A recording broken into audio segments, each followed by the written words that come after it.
महत्त्ववान शेतकरी news channel मध्ये आपले स्वागत। ताज्या आणि महत्त्वाच्या घडामोडी जाणून घेण्यासाठी आमच्या चॅनलला लाईक करा, सबस्क्राइब करा आणि बेल आयकॉनवर क्लिक करा। आलेल्या तक्रारीचा निपटारा करण्याचे महसूल विभागाचे तहसीलदार सारिका भगत यांचे आश्वासन। कन्नड तालुक्यातील पिशोर येथे छत्रपती शिवाजी महाराज समाधान शिबिर अभियान टप्पा 1 चे शुक्रवारी आयोजन करण्यात आले होते। या कार्यक्रमाच्या अध्यक्षस्थानी तहसीलदार सारिका भगत या होत्या। तसेच प्रमुख उपस्थिती म्हणून नायब तहसीलदार निलेश राठोड, प्रशांत काळे, पंचायत समिती सभापती सौ सुप्रियाताई अनिल घुगे, पंचायत समिती सदस्य कैकशा पठाण यांच्यासह विविध विभागाचे कर्मचारी व मंडळातील तक्रारदार शेतकरी उपस्थित होते। या अभियानात खालीलप्रमाणे विविध प्रमाणपत्रे व दाखल्यांचे वाटप करण्यात आले। निकाली काढण्यात आलेल्या फेरफार एकूण संख्या 190, सातबारामधील दुरुस्ती संदर्भात स्वीकारण्यात आलेल्या अर्जांची संख्या 6, उपलब्ध करून देण्यात आलेल्या डिजिटल सातबाराची संख्या 89, अभियानाअंतर्गत उपलब्ध करून देण्यात आलेल्या 8 उतार्यांची संख्या 45, अभियानाअंतर्गत 125 प्रमाणपत्र वितरित करण्यात आले। एक खिडकी अंतर्गत निकाली काढण्यात आलेल्या अर्जांची संख्या 28, फार्मर आयडी मंजूर करण्यात आले।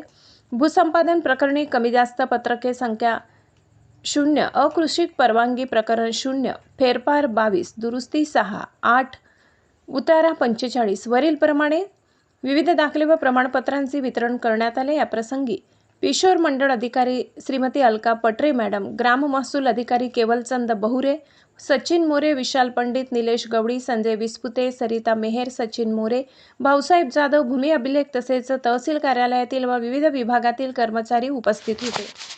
नियमित करण्यासाठी संजनाताई जाधव यांनी आपल्या महाराष्ट्र राज्याचे महसूल मंत्री बावनकुळे साहेब, या जिल्ह्याचे पूर्वीचे जिल्हाधिकारी श्री स्वामी साहेब व त्या कालचे उपजिल्हाधिकारी आणि तहसीलदार साहेब यांना सर्वांना आम्ही निवेदन दिले आहे आणि परत आज सुद्धा आम्ही सर्व अर्ज आणि त्यांच्या असलेल्या पावत्या जमा करणार।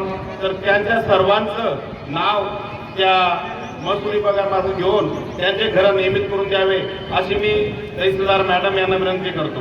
आपलं भाग्य असं आहे, या तालुक्याचे आमदार संजनाताई या सुद्धा एक माऊली आहे, उपजिल्हाधिकारी या सुद्धा एक माऊली आहे आणि सभापती सुद्धा एक माऊली आहे आणि तहसीलदार मॅडम सुद्धा माऊली आहे आणि नायब तहसीलदार सुद्धा माऊली आहे, सर्व महिला राज आहे। तर मी या महिलांना, ज्या माऊल्यांना घर नाही त्या माऊल्यांना घर मिळवून द्यावं आणि त्यांचं घर त्यांच्या नावावर करून द्यावं अशी मी त्यांना विनंती करतो। कारण आम्ही या प्रकारामध्ये खूप संघर्ष केला आहे, ताईंना खूप प्रयत्न करून हा GR निघालाय। त्या GR मार्फत तहसीलदार साहेबांना अशी विनंती करतो की त्यांनी आमच्या सर्वांचे घर नियमित करून द्यावे।